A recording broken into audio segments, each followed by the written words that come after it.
Okay, so just tell me why you come out today. What's interesting about this Independence March, and I've been on one or two, I'm interested in the variety of themes in the march itself. You know, there's Free Scotland, obviously, as you would expect. There's also Free Palestine. The Developer Party are marching with a Save Grangemouth banner. So within this single Independence March, there's a whole variety of arguments as to why Scotland should be independent. And it's been a difficult period for the SNP recently. Where do you think things stand this weekend? Well, I mean, very much self-induced, incidentally. But the key thing I'd have thought for John Swinney coming in as First Minister, he has to refocus on independence. All this stuff about the SNP is in trouble because it hasn't focused on independence.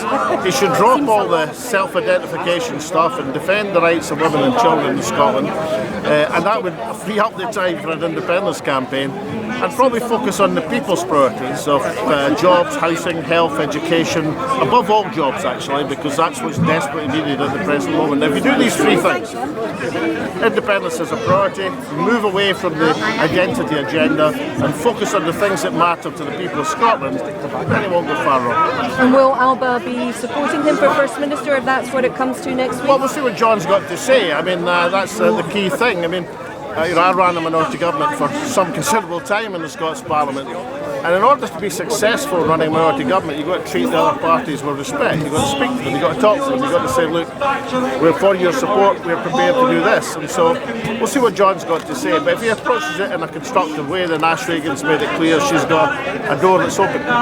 You couldn't possibly not vote for an independent supporting First Minister, surely? Ash Regan is our member of the Scottish Parliament. Her door is open. What we want to hear from John is an independence agenda, a move away from the identity politics and a move towards the people's agenda of housing, health, education and above all jobs. You just sound like you're being quite equivocal about Alba's support for No, him. what I'm saying is that Ash Regan is the member of the Scottish Parliament. She's the lady with the vote, and she's well able to make up her mind, as she's demonstrated over these last 2 weeks. I'm just sorry that Humza Yousaf didn't take the offer that she gave him last year. The offer to continue his First Ministership and refocus it. And it was a very reasonable offer. We saying to an SNP First Minister, we'll support you if you prioritise independence, should not have been a high bar for Humza to leap over. And I suspect in 2 or 3 weeks' time he's going to wake up in the middle of the night and say, why on earth did I not accept Ash Regan's offer? So, in a minority parliament, the person who's First Minister, just as I did, has to speak reasonably to the other parties and has to realise they're not a majority anymore, and reprioritising independence should be something that John Swinney is well capable of doing and should agree to do. I'm wondering what you made of Ash Regan, your party's representative in the Scottish Parliament, voting with the unionist parties in a vote of no confidence against the Scottish Government. No, that was irrelevant by then. That vote was over. Well, why did she vote that way then? No, but because she was making it clear that she was dissatisfied that her reasonable offer. Now, let's remember what happened here.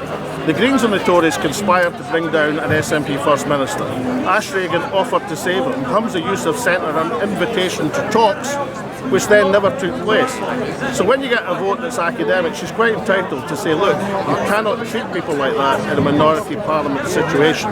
Humza Yousaf should have accepted her offer and he'd still be First Minister today. Thank you very much.